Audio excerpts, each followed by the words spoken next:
My beloved brothers and sisters, there are moments in life when a simple reminder can save us from a lifetime of regret. There are boundaries placed for our own protection, limits set not to restrict us, but to shield our hearts, our dignity, and our relationship with Allah. And when Allah says about something that is strictly prohibited, it is never without wisdom, never without purpose. You see, we live in a time where the world tries to make every sin look attractive. Wrong seems normal and right seems old-fashioned. People say, it's just a small thing, what's the harm? But Allah never forbids anything unless it destroys something inside you, your peace, your purity, your connection with Him. When He prohibits something, it is because He knows what you do not know. It is because He sees what you cannot see. It is because He wants to protect the light inside you before it is stolen by the darkness outside you. When Allah tells us that something is strictly prohibited, it isn't simply a rule placed to limit our enjoyment or our freedom. It is a divine act of care, a shield placed around our hearts to save us from the pain we cannot yet see. Many people look at the commandments of Allah and think they are restrictions, but if only they understood the wisdom behind them, they would realize they are actually protections. Every prohibition from Allah comes with a hidden layer of mercy. It is like a parent who stops a child from touching fire, not to control them, but to save them from burning themselves. Allah, who is more loving to us than any parent, draws boundaries because He knows the consequences that we cannot imagine. Imagine walking through life without guidance. Imagine if there were no moral boundaries, no clear lines between right and wrong. Human beings would lose themselves in desire, anger, greed, jealousy, and impulse. Society would collapse under the weight of selfishness. So Allah, out of His incredible wisdom, tells us, stay away from this and do not go near that. Not to limit us, but to elevate us. Not to make life difficult, but to fill it with peace, dignity, and purpose. Sometimes people only understand why something is prohibited after they get hurt. They realize it when their hearts are broken, when their trust is betrayed, when their minds become clouded, or when their peace disappears. The sins that look small often become the seeds of much greater destruction. A forbidden act does not expose its danger immediately. It hides the poison deep inside, and the impact comes later with regret, guilt, shame, and loss. That is why Allah does not just say something is haram, He tells us that it is harmful. He tells us it affects our hearts, our relationships, and our connection with Him. Look at the world today. So many people are restless, unhappy, anxious, and spiritually empty. They chase temporary pleasures, thinking that breaking boundaries will bring freedom. But every time a person follows desire blindly, they lose a piece of themselves. When someone lies, even a small lie, it stains the heart. When someone cheats, even in a small deal, it weakens their character. When someone crosses lines in relationships, even through messages, it begins to change the purity of their heart. Sin does not start with the final act. It begins with the smallest decision, the one we told ourselves doesn't matter. And when Allah says something is strictly prohibited, He is not only forbidding the act, He is forbidding the path that leads to it. This is because the heart does not fall into sin suddenly. It falls step by step. A glance, a conversation, a habit, a thought, an environment. All of these become steps that the soul takes unknowingly towards what Allah has clearly warned us about. To protect us from those steps, Allah tells us not to even approach the forbidden. His command is not just do not do it, but do not go near it. Because once the heart becomes attached, the mind becomes weak. And once the mind becomes weak, the soul becomes vulnerable. But the most beautiful part of these prohibitions is that Allah never takes away without giving something better. He does not close a door without opening a more blessed one. When He forbids indecent relationships, He gives the honor of halal love.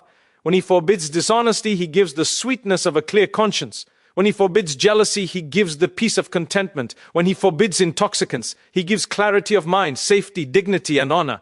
Every prohibition has a gift hidden behind it, something purer, something safer, something that preserves the heart and elevates the soul. And yet, even when we break these boundaries, even when we fall into something strictly prohibited, Allah does not shut the door of mercy.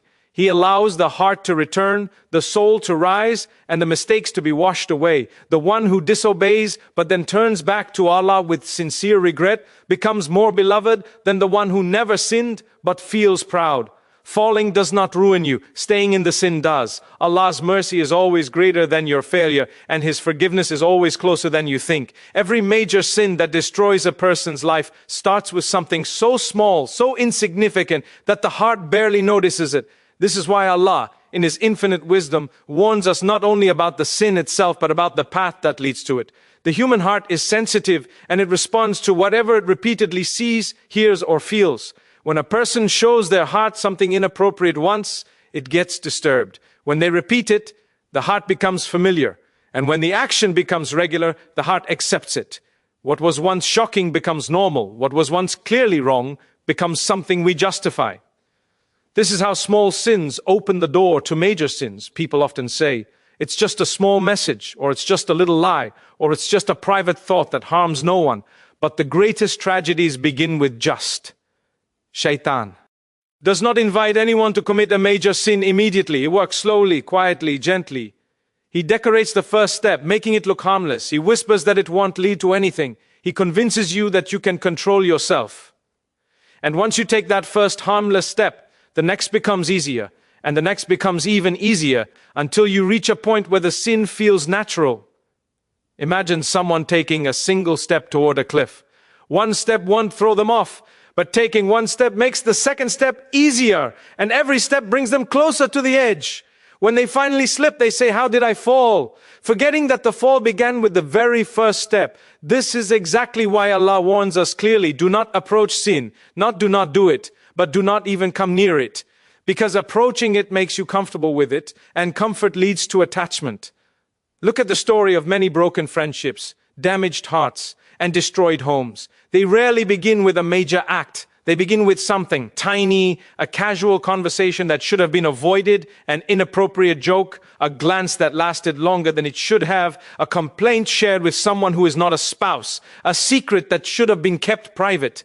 Little by little, lines get crossed, and then a person looks back and wonders how everything collapsed. It began with a single step. The same happens with dishonesty. A person lies once to escape a situation. They feel guilty the first time, but the second lie becomes easier. Soon they begin lying without thinking. Their reputation falls, their relationships weaken, and their heart becomes darker. But it all began with one lie that they believed was harmless.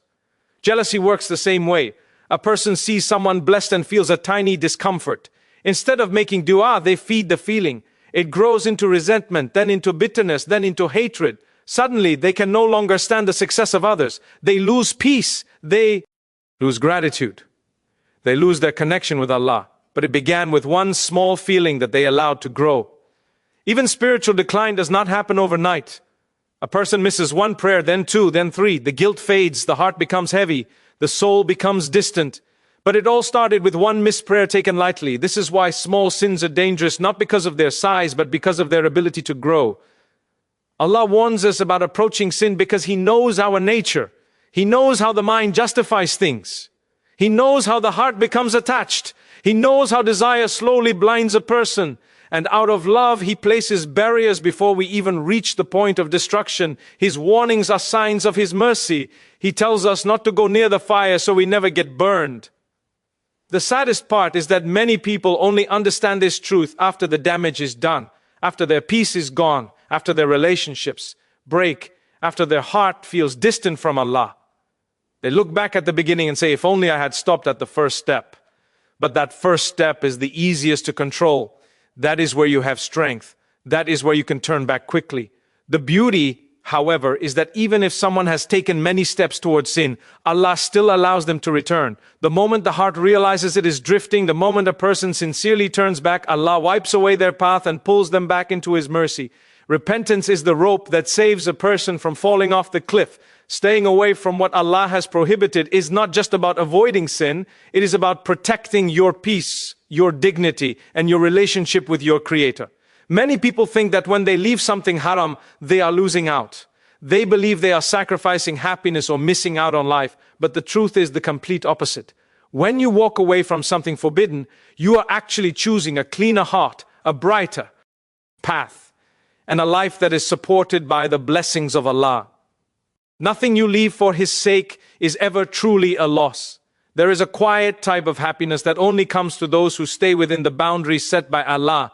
It is not loud or intense, but it is deep, steady and comforting. It is the peace you feel when you know you have protected your soul from harm. It is the calmness you experience when your heart is not carrying guilt or shame. It is the stability that enters your life when you are not living with secrets, lies, or hidden attachments. This peace is one of the greatest gifts Allah grants those who stay away from what He has forbidden.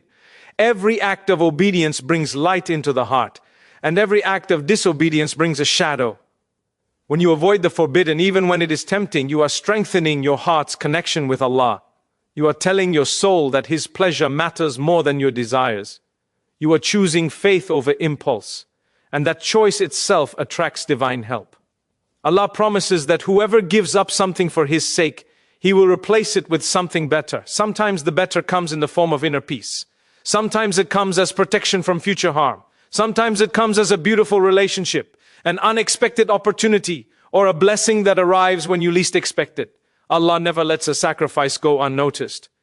Even if the world does not appreciate your discipline, Allah sees every struggle, every silent moment of resistance, every tear you hide, every temptation you walk away from. And He rewards in ways the human mind cannot imagine.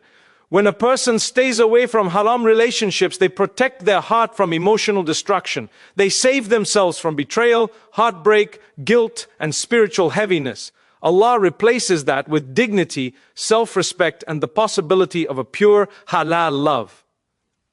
When a person stays away from haram money, they protect their blessings from becoming cursed.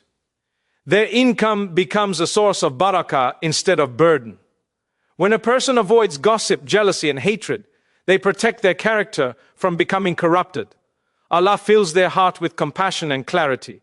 On the other hand, allowing sin into your life, even a little bit, begins to steal your peace. A person who engages in something forbidden may enjoy it temporarily, but after that moment fades, discomfort enters. The mind becomes restless, the heart becomes heavy, the soul becomes distant, the sweetness of worship weakens, the joy of talking to Allah becomes harder. The person does not know why they feel empty, but the emptiness always traces back to something the heart knows is wrong. Avoiding the forbidden is not always easy. It requires discipline, sincerity, and patience. But the reward of that discipline is a heart that does not break easily, a mind that does not get trapped in guilt, and a life that remains under Allah's protection.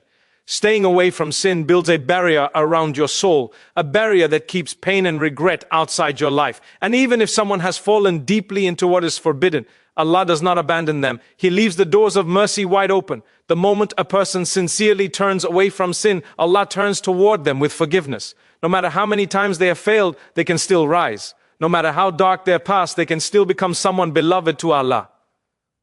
What matters is not the fall, but the decision to leave the sin behind and step back into the light. When a person leaves a sin for Allah, the first thing they feel is relief. A weight lifts off their heart. A clarity enters their mind. The guilt begins to fade, and slowly their connection with Allah becomes sweeter than anything they left behind. This is how Allah comforts the one who returns to Him. In the end, everything that Allah has prohibited is prohibited because it harms you, your faith, your peace, your relationships, your future. And everything He has permitted carries blessings, dignity, and protection. When you stay away from the forbidden, you are not being restricted, you are being preserved, you are being guided, you are being elevated. You are choosing a life where Allah's light stays with you in your heart and in your path. May Allah protect us from every sin that destroys our peace, and guide us to everything that brings light into our hearts. Ameen.